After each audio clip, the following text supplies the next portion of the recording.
In a world full of rush, pause for a drink. Pure, clear, and fresh. Let your mind think. In every sip of 1 alkaline, you'll find a taste so pure, refreshes the mind. With a 9.5 pH, it's balanced just right. Electrolytes to keep you bright. Potassium fuels your everyday, keeps you glowing in every way. Drink water and mind your business until it's time to stand on it. 1 alkaline, the water that keeps you glowing. Let's glow.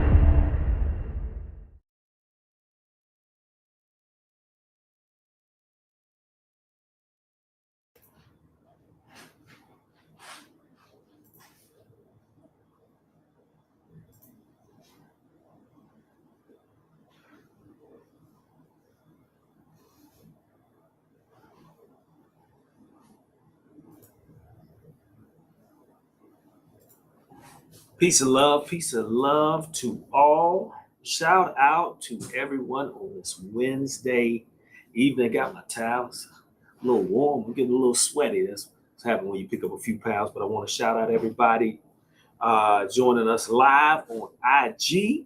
What's up to all of you, everybody on Facebook and everybody on YouTube. We've got a special one tonight, but I just want to give everybody a little time to get in. And as we're doing that, I want to first remind everybody, as you saw me put up there, but I'm going to say it again: like, share, subscribe, tell a friend, tell your mother, tell your father, send a telegram.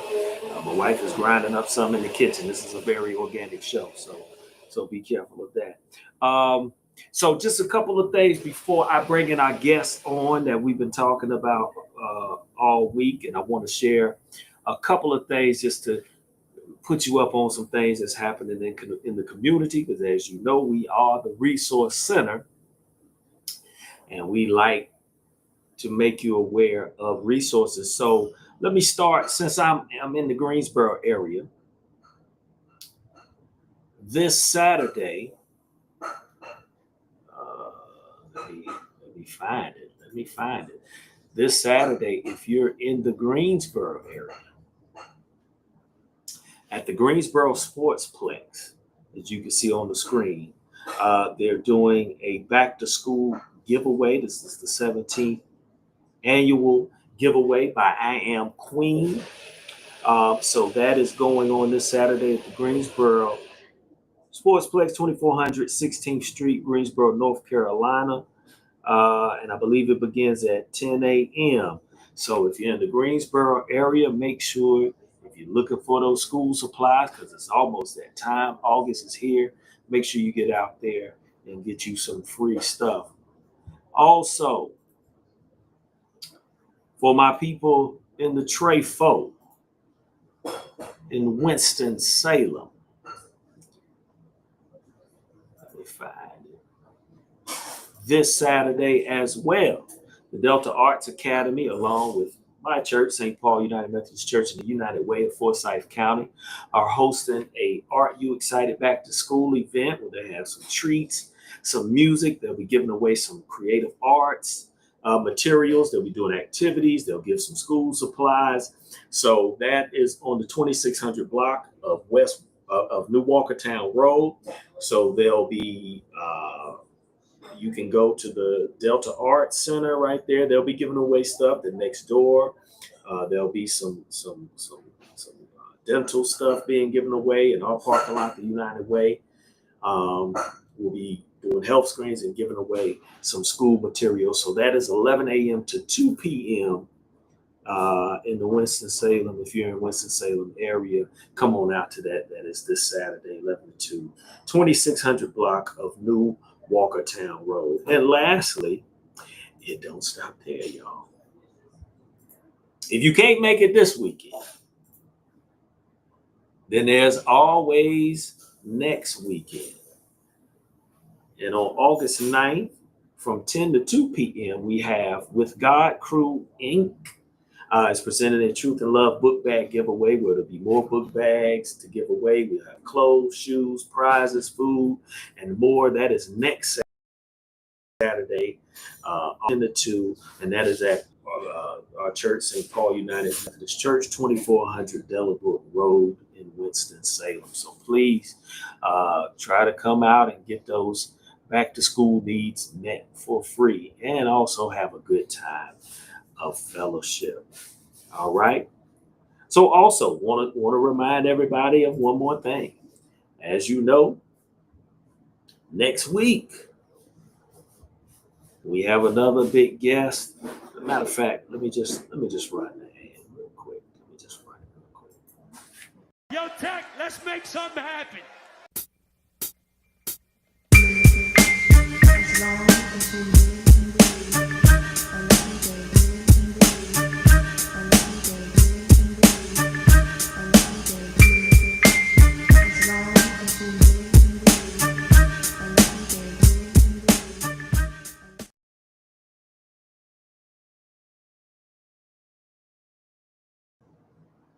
Yes, I am hip hop. Hip hop is me. So next week, technician and DJ. So with that being said, I'm not going to keep you waiting because I'm excited about this next guest. And this next guest even prompted me to wear some of my Benedict alumni gear because I am excited about the things, number one, this brother's doing in the community, in the state, and in the world.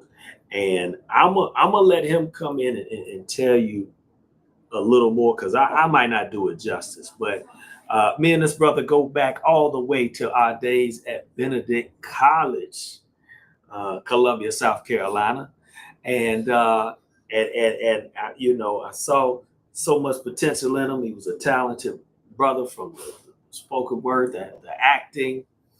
We might get into the dreamy kid. I know he's gonna be laughing in the background. We'll talk about that. But he's published a new book or authored a new book that is taking the Amazon motivational book charts by storm. His nonprofit is doing big things in the I would just say the state, but the Triangle community. So no other than my brother, the global love advocate extraordinaire, Mr. J. Dwayne Garnett. What's going on, brother? What's happening, brother? What's happening, brother? Yeah, I'm glad you could come in, man. I'm glad you could come in, man. I was looking forward to my intro, man. I was like, let me see how he gonna do this intro. Well, you know, I ain't want to go too because it's so much. And I tried to put it on the flyer, but I didn't want to sound like I was reading. So I said, I'm gonna just bring him in and just tell the world that he's doing some big things. So this is my man J. Dwayne Garnett, as I said, aka I don't know if he like me saying the dreamy kid, right? That's an inside thing. That's a back. The funny thing is I forgot all about that. So yeah. Come on, man. Come on, man. Sir. Come on. Sir, you talking about 21 years ago. You right. That was a while ago. That wasn't. No, we ain't gonna show our age on this one. But man, happy to have you, man. Let me flash the book up, make sure everybody can see it. Can I just write? A collection of poetic expression and experiences. So before we get into the actual book, for those that may not be familiar, I want you to introduce yourself and then tell us also about the work you're doing with your nonprofit. Love is a Parable, and then we'll go from there, my brother. Well, first of all, if I have to introduce myself to anybody, why y'all don't know me? That's a big question. Come on, guys. I'm joking. But no, I am J. Dwayne Garnett. I am an Augusta, Georgia native, born and raised down south Georgia boy, but now living in the RDU in North Carolina. And I am a love advocate, a value-based educator, which means that I actually show individuals how their values influence individuals and organizations, how their values influence their decision making, and I help them solve unique needs. Our organization, Love is a Parable, is the one thing that does that, and that is the nonprofit. We help people come together. We have unique ways of doing that, but it's all value-based. And just like my brother said, my latest project is Can I Just Write, which is an ode to a couple of things. It's targeting a lot of things. One of them is targeting fatherhood. It's targeting healing forward, Miss Andre, but also overcoming learner disabilities and things of that nature, but giving a new lens to what we identify as trauma and abuse. But most importantly, it's just about when you're at that point when you're tired of talking, you just want to write sometimes and sit there and gather your thoughts, and save your words. So it's really an ode to that when you're tired of talking and you're tired of explaining, you're tired of all of that, you've exhausted yourself with that and decide to just write. And hopefully for anybody who comes by, you don't have to repeat yourself. They can read that same letter. No doubt, no doubt, no doubt. So, as you pointed out, right, it's kind of an ode. Like you speak to fatherhood, right? We can say it's focused on men, right, and healing and many other things. But even though it has that focus, it everybody can relate to it. Yeah, I mean, there was nothing I felt that was like where you couldn't connect with, right, or identify with. But let me ask this, because I know there's a lot of things that you put into this that were very personal and being transparent. You know what you explained in the book's signing. So what what brought you to this moment with Can I Just Write? Like what was the, because a lot of times, let me say this, a lot of times people write, they may not try to be as transparent, right? Or it may just be where they focus on the art form but not really putting themselves. I think you were putting yourself into everything and being vulnerable, if that's the right word. I don't know. Correct me if I'm wrong. In this moment, right? Say I'm going through this, but I'm putting it on paper and I'm laying it out and I'm getting it all out there, no holds barred. So what brought you to that? And maybe speak to the process, what you may have learned from it, how it may have healed, how it may have redirected you. Speak to that real quick. I think when you say what brought me to a moment, um, I always believe in being open to whatever. I say that because I think we try to control so much of our situation. And I've always been a person that now I kind of just yield to it. I don't believe in forcing anything. And when things happen, I was actually writing another book. I kid you not, because when I was navigating through my divorce situation, I could easily see how brothers could get caught up in the system. And I said, wow. And even by it's not about, oh, this is who you were and blah blah blah. No, just having ignorance. Because one of the things is you can be ignorant of the law, but it's still your responsibility to know it. And it's not like somebody is going to coach you through it. You kind of have to figure that thing out and maintain your composure. And so I was writing a whole nother book. And it felt like the book was just going to be so long because I wanted to do research and find stats and all of that. And I was going down the road and I remember just praying. I was like, Father, I don't think I'm going to finish this book. And I just heard the Father say, I didn't tell you to write that book. And I heard you need to get back to writing poetry. So as I was going down Holly Springs Road, I started spitting my first one. I want to say the first one was actually Wake Up, which is the intro poem. I did that one. And then I wrote about 28 in like 30 days because I had two that were already written. I wrote 28 in 30 days, and it was such a freeing thing that it just made sense, if that makes sense. And the title came to me even before I wrote the first poem. And so, and it came out of a place where I was just frustrated. And so I decided to write. That's how it ended up being. Can I Just Write? And it's also a thing because I was that person, because I have a learning disability. I always wanted to explain things because I lacked confidence in my writing. So this is also a full circle moment where even though that I know that I'm a great orator, I'd rather just write it in this season. Gotcha. So you're getting some good reception on the book, and like I say, it's some powerful thoughts. So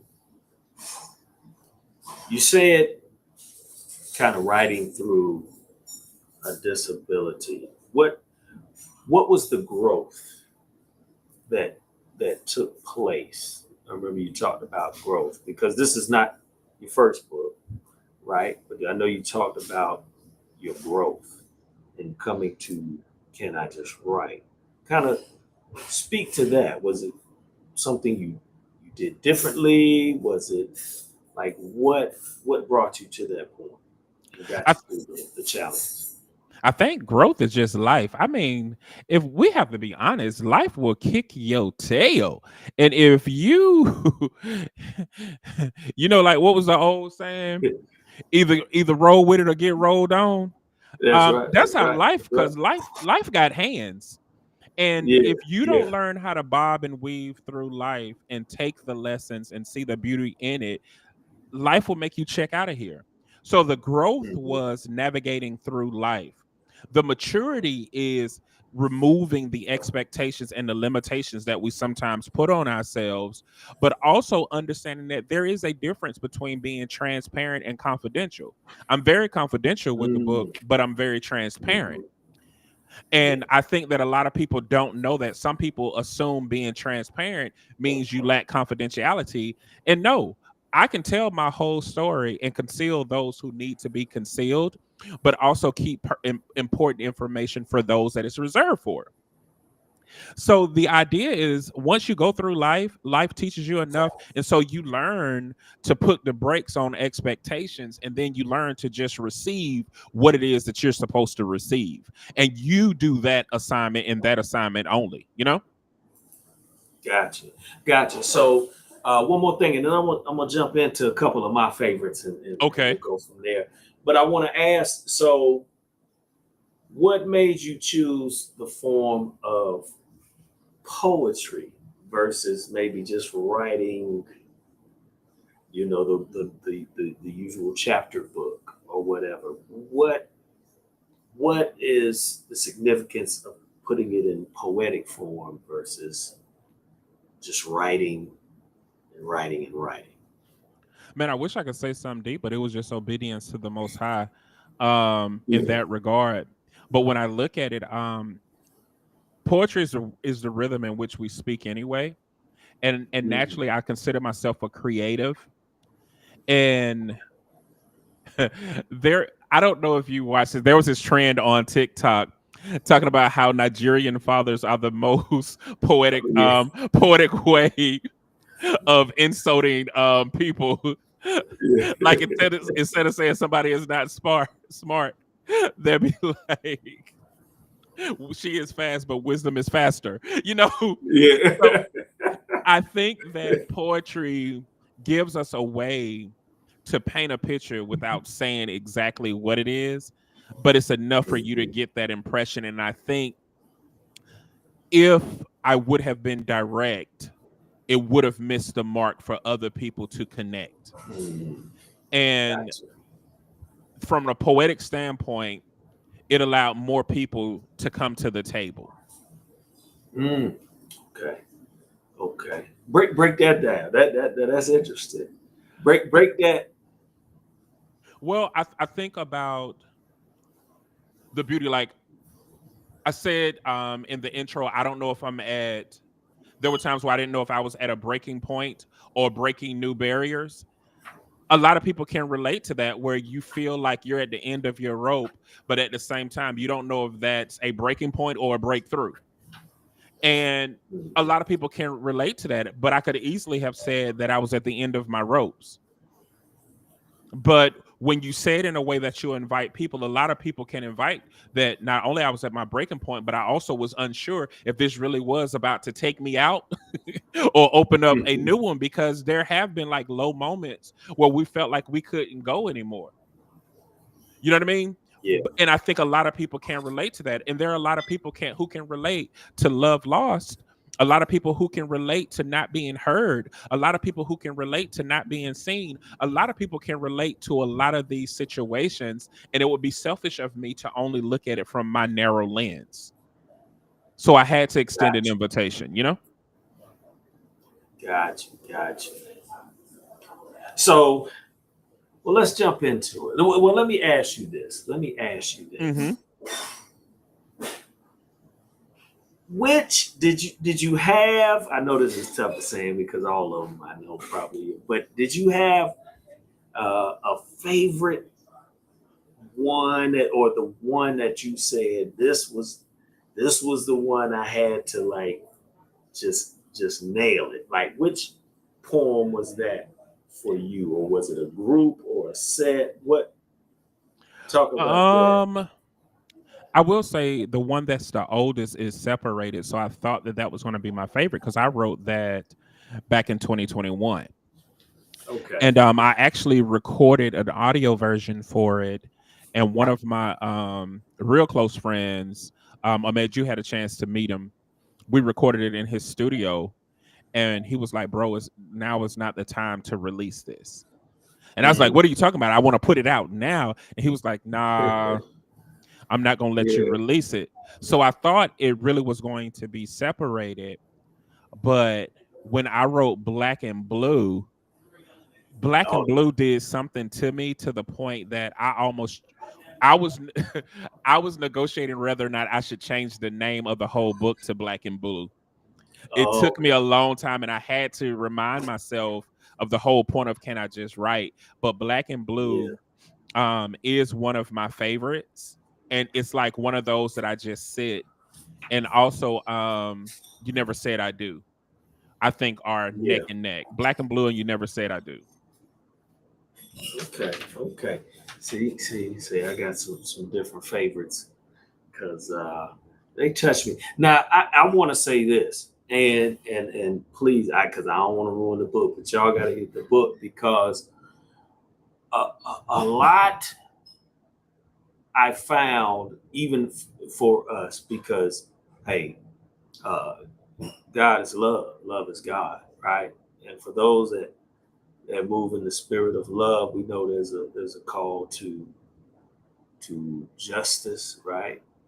Mm-hmm. Speaking to righteousness in the things that raise our social consciousness. And I think many of your writings like had me ready to try to mobilize, right?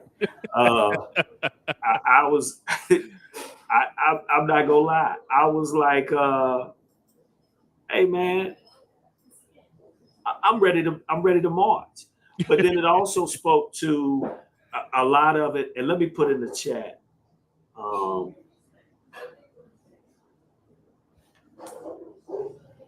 right now I'm putting up in the chat. Here's the link to loveisaparable.com. Sorry, I should have had that running at the bottom. But if you want to go and check out Jay Dwayne's website, and you can find the paths to order the book. But a lot of it was, and I know the rankings, it's the inspirational book, but it was truly like inspiring, and even to the point of you get to that point where it's like, man, I don't know, like, and then I saw those words and it picked me up, and I'm gonna say this one that inspired me the most. I'm gonna say, now this is not too much to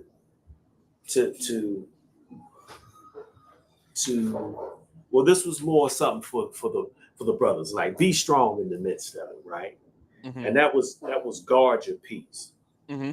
right? And I really liked that one because it spoke to all of it, right? Being brave, being the best version of you, right? But at the same time, guarding your peace, which is so difficult uh, as a male nowadays. Correct. Just and life. So I want to kind of get into the mindset of guard your peace. How did that come about? How did that? Well, the one thing I want to clarify, even though I was going through my divorce journey, there were several people who journeyed with me. So I wanted to highlight that there could be several things going on at one time. Mm. Like you can be going through a rough patch in one area, but there's several wins that you could be celebrating at the same time. And guard your peace is actually a compilation of conversations that I've had with the males who were kind of close to me. Mm-hmm. Mm-hmm. So Ahmed and I were having a conversation, and then Cordell and I would have a conversation. Keon and I would have a conversation. Deuce and I would have a conversation. Sometimes we would have conversations together. And I remember that there was a part where, like somebody will say something that's kind of like a catchy aha moment. Mm-hmm. That's what it really was. Guard Your Peace is literally brothers sitting down having a conversation about life. And so there's certain words that those who are kind of close to me would say, and it's all enveloped in that poem. And so Guard Your Peace is literally a conversation amongst brothers who would be having it with one another. So anybody at any point in time could be saying guard your peace, because there's certain expertise that we all have, and there's certain things that we can lean in. And so that's an ode to not just brotherhood, but an ode to the depthness and the sacredness of conversations that brothers have amongst brothers. No doubt, no doubt. So and we said it's an ode, right? Mm-hmm. To brothers and the challenges, but let's speak to what can the sisters or those, what can they take from this piece? What can they learn? How can it enhance? I would say that the intimacy that guys share amongst guys, because it's also an anti-narrative on guys are emotionally unintelligent or not capable of having these conversations, but it shares the richness that brothers have for one another, in a sense of, I have encountered a lot more men who wanted me to win than who calculated my demise. And so when you hear narratives about brothers don't support brothers and men don't look out for men, that's not my reality. That's not my perspective. I know a lot of men who are rooting for me. I know a lot of men, just like it was on TikTok, it was a weird trend where people were saying it was weird for guys to tell their friend good night or I love you, good night. And every dude that's in my circle, when we're on the phone with each other, when we talk to each other, we always tell each other we love you. We always end with we love you. And if we are with each other, we always say good night. So those levels is not my reality. My reality is something that is very beautiful and very meaningful. And I want others, and I want to invite others into that opportunity to share into the richness of those conversations and show that it's a very beautiful thing. Yeah, and that was awesome, and shout out to Ahmed, because that was one of my favorites to show the Ahmed 2.0. I ain't gonna get on that. I might have to ask you to read a little something or something, but I'm gonna let you pick that. We'll get to that later. But shout out. Let me and tell me. You navigate this, but you mentioned a couple times being on the divorce journey. What did that teach you that you could share with brothers that have gone through it or are going through it, and how impactful was it on can I just write, if that's It's still something that I'm healing through. I always tell people that when you are prepared to spend the rest of your life with a person, you're not prepared to spend the rest of your life without them. Hold on. We gotta let that. Wow. Hold on. Let that sink in.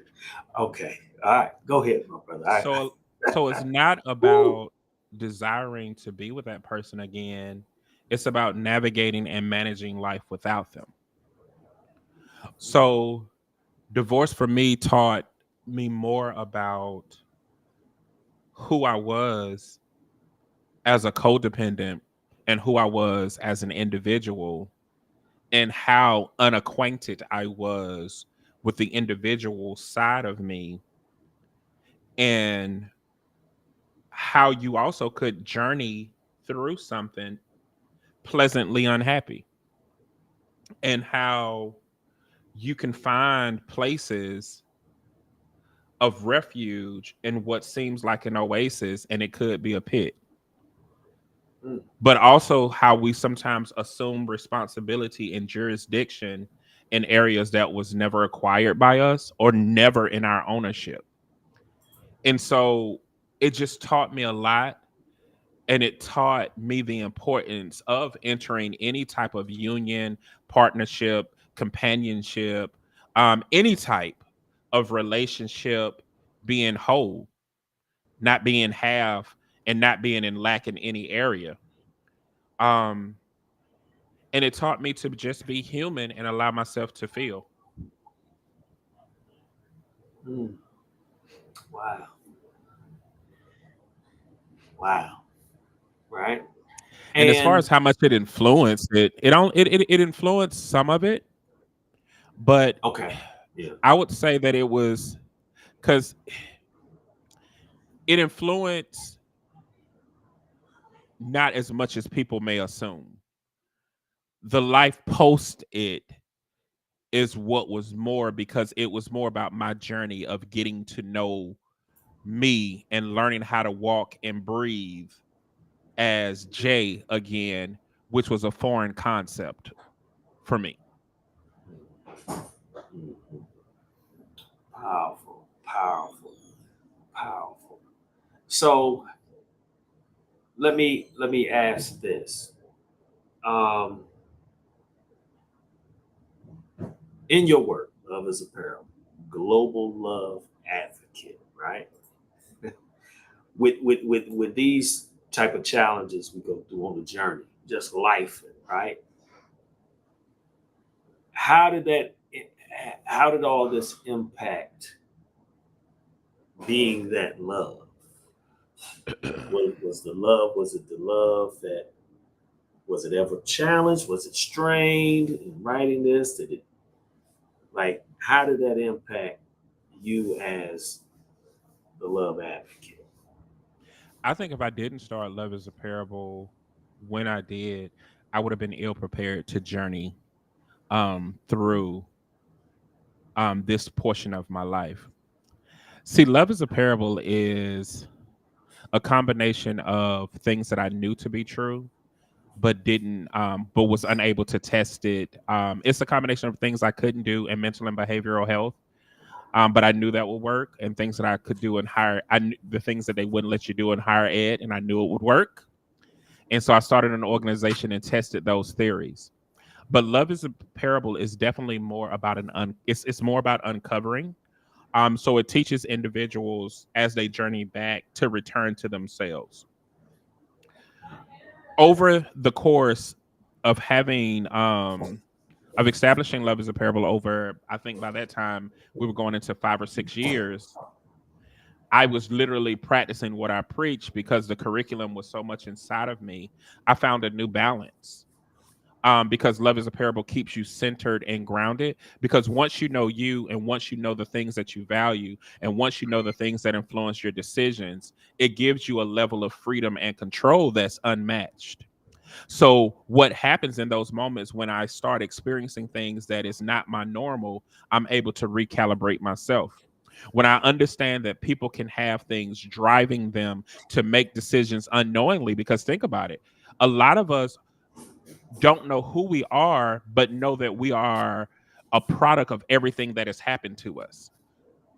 So removing the product and becoming an individual ingredient allows you the tool to see in a different way. And Love is a Parable allowed me to stay level headed, to stay cool, to understand what was my decisions versus what was given to me. But most importantly, it allowed me to still see people regardless of what was happening to me. Because sometimes we can see only the noise. Sometimes we see only the distraction. And sometimes that will consume us and we become so distracted by everything else, it blurs our vision. It impairs our decision making. And so we want to get to a point where that never happens. And so gratefully and gracefully, I was able to stay rooted and grounded. No doubt, no doubt. And let me just, for everybody, because this is the resource part of me, as we mentioned, he's the CEO of Love is a Parable. I want to kind of branch into that because you said you live in what you speak, living into what you say. Love is a Parable. Kind of lay out some of the dynamics of that and what you do to help people. I know one aspect is helping people grow their nonprofit, but it's also helping with, I guess, what would you say? Maybe, I guess, bringing groups together, because I know you do some ecumenical stuff, and so break down Love is a Parable and the things you do and the dynamics of that. Come on, ecumenicable. You better I'm trying. You better give them church answers.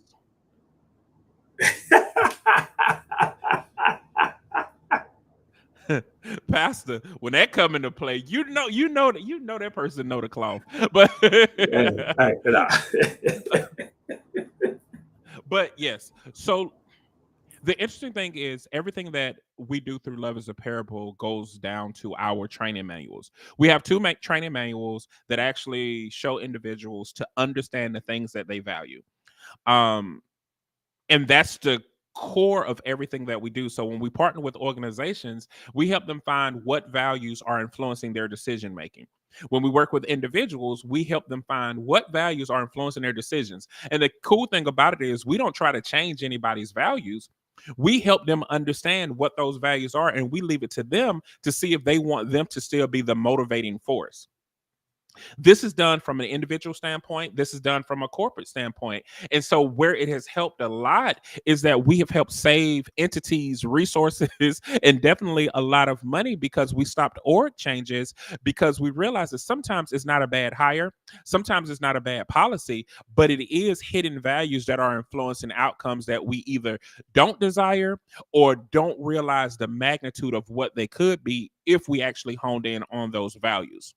How this works to bring in people together is once people go on this journey, and we don't call it discovery, we actually call it uncovering, because a lot of us are products of what has happened to us or responses of what has happened to us. So what we tend to do is operate in those spaces as responses. So what we do is Love is a Parable is help them peel back everything that happened to them and help them return to their most organic phase. We don't say authentic, because authentic deals with intentionality. And how can you get to a place of intentionality where you don't even understand what you naturally would do? So we deal with a lot of your returning to your organic self, real, getting to the raw and real of who you are. And it never fail. Once an individual go through our 8-week training, which is 5 weeks of instruction, we meet one day a week for about an hour and a half. Once they do that and go through the 2-week kindness project that we have, they begin to see themselves as love and see others as love as well. So we also go against the norm when it comes to love. We don't believe in a traditional form of love. So we don't believe in the ancient Greco-Roman philosophy. So we don't believe that love is the storge, phileo, eros, and agape. Um, we believe that at the end of the day, you as an individual is love. And we help people return to that because we believe there are four components that happen simultaneously that make love. We believe that love is a gift, spirit, residence, and a gift, spirit, residence, and emotion.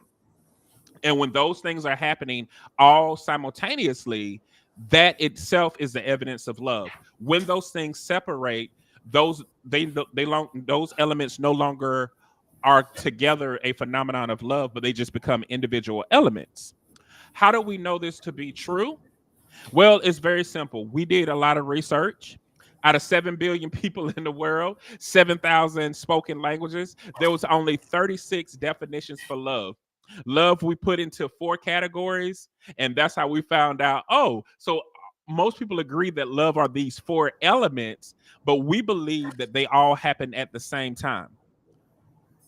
And so once we help individuals get to that point, we reclaim love and detach the things that we attach to love.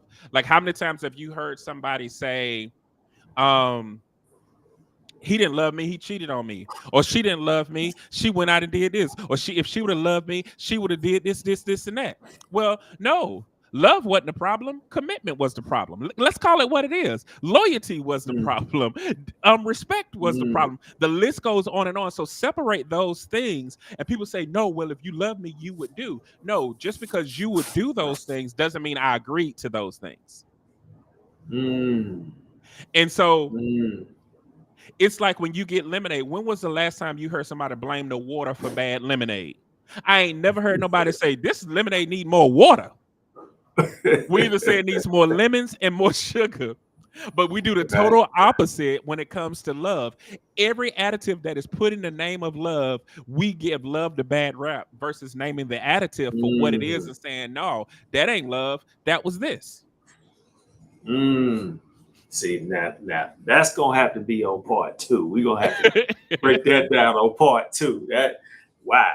Yeah. So let me do, because I see you running. I ain't gonna take up all your time, but let me ask this: in your journey, right? Love is a parable and stuff.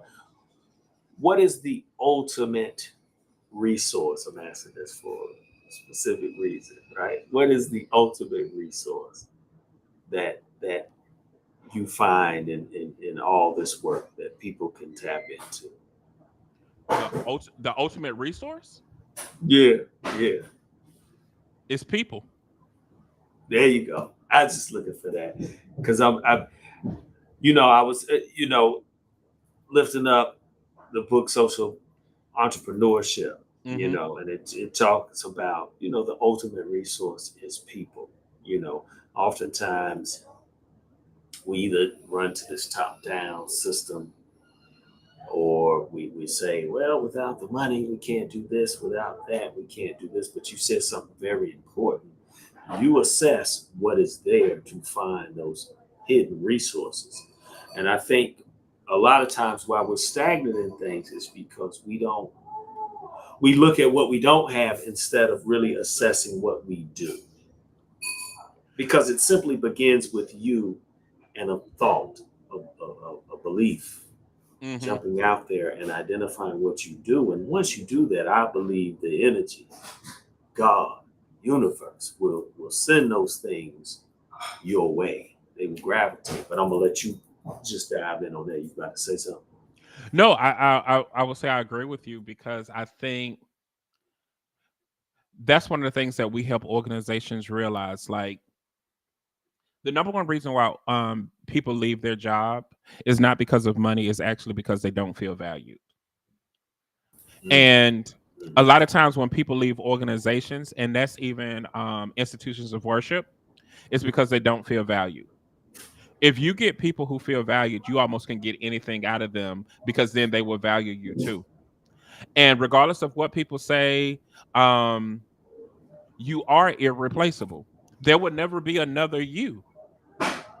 And a lot of people don't realize that when you refuse to be your best you, there's a lack in this whole world. When you refuse to live outside of your purpose, that means Mm, that you're okay with somebody dying because your refusal to be you, your refusal to live in your purpose means that you're okay for this world to go in lack.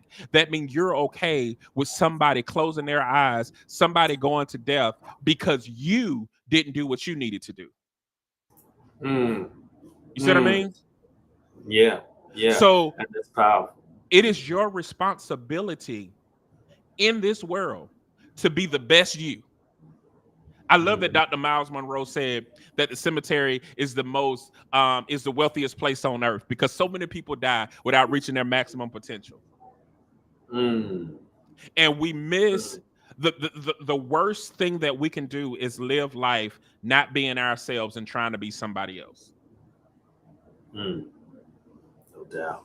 No doubt. And that's powerful. That's powerful because, just thinking back, yeah, oftentimes it's because we felt disheveled or not appreciated, right? Those conflicts, jobs, situations, relationships, what have you, right? But it also leads to when we're taken out of being ourselves. So that's very true and Mhm. very powerful. So let me ask this before we close. The hour getting late, and my youngest get restless. They want to run through the house and do stuff. But Let them babies tear up uh, that house. This real over here. Tear it up, babies. look, I got one dancing in front of me right now as we speak. This is silly, just like her daddy. But let me ask this because this is a tall ask, but um, because you are one that is, am I safe to say, a spoken word artiste, or you value the power of spoken word, right? I Is that guess safe to say? I guess Uh, it's safe. I I just guess. want to can we? I just want to see. Can we get a little snippet or something, just so they can see those who haven't ordered the book can see what they missing. It ain't got to be a whole. Just a little snippet or something, man. Is that too big of an ask? Um, Nothing is too hard of an ask for you, my brother. That's my brother right there. Because I will say this, and I apologize. I got there a little late, but when I got there, you were going in, and I was like, "Ooh!" And I had a family reunion stuff going on that night, so I wasn't able to come out to the actual event where you performed Hmm. or shared it. So I say we got to, when that brother spits, it's just, oh man, it's all encompassing. So I said we got to try to give them just a little piece so they know the power that's in these words that you wrote. So I'm gonna let you pick, and I'm gonna shut my mouth. I'm gonna shut my mouth. Okay, you only want a snippet? Whatever you feel comfortable with, brother. Okay. Well, I do. Look, I do want to. I do your favorite for you. Okay. Okay. Guard your peace. Yes. Hey, bro. You have to be brave enough to unlearn what has kept you from being the best version of yourself. Guard your peace. If you want to stand firm, know this. There is no convincing a made up mind. And if, without a shadow of a doubt, with every ounce of conviction in your soul, you believe what you believe, guard your peace. Guarding your peace means being rooted, unwavering, 100% committed to your conviction and being okay with being okay, even when others are not okay with you being okay. Guard your peace. Hey, bro, remember, you can't take everyone with you on the path you're journeying toward. You're traveling toward greatness. They're content with your stagnation. We're building strength within our creation. Guard your peace. This ain't flattery, just imitation, a fragment of imagination. But if you're going to walk, walk toward God and commit. Trust your instinct.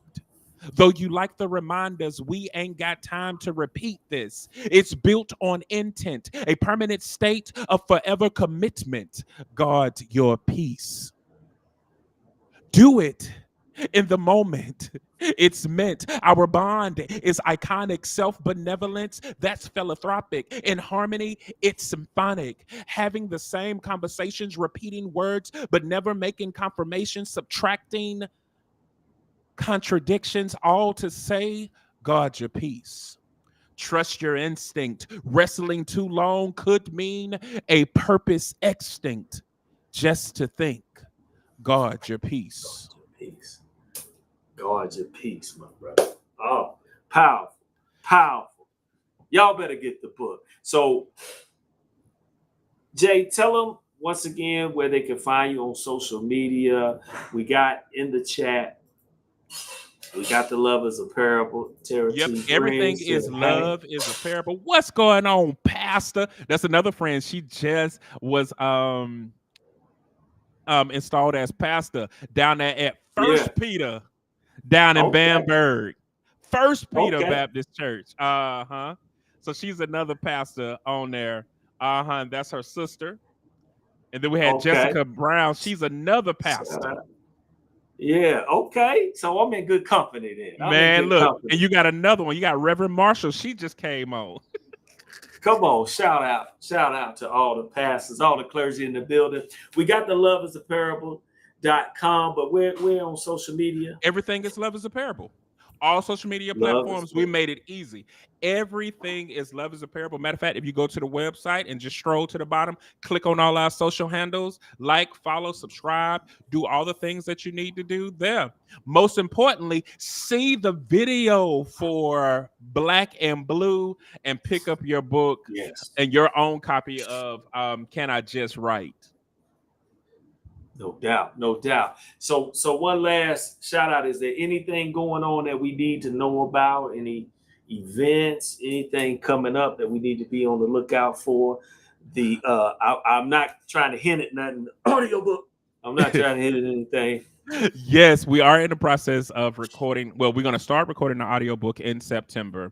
Looking to release it somewhere around October or November. We also are planning on doing a Meet the Author down in Raleigh, north.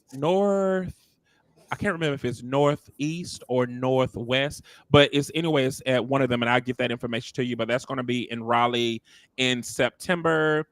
And then in August, we're in the process of planning another book signing somewhere near you. We're not sure if it's going to be in Rockingham County or in Greensboro, but that is the plan.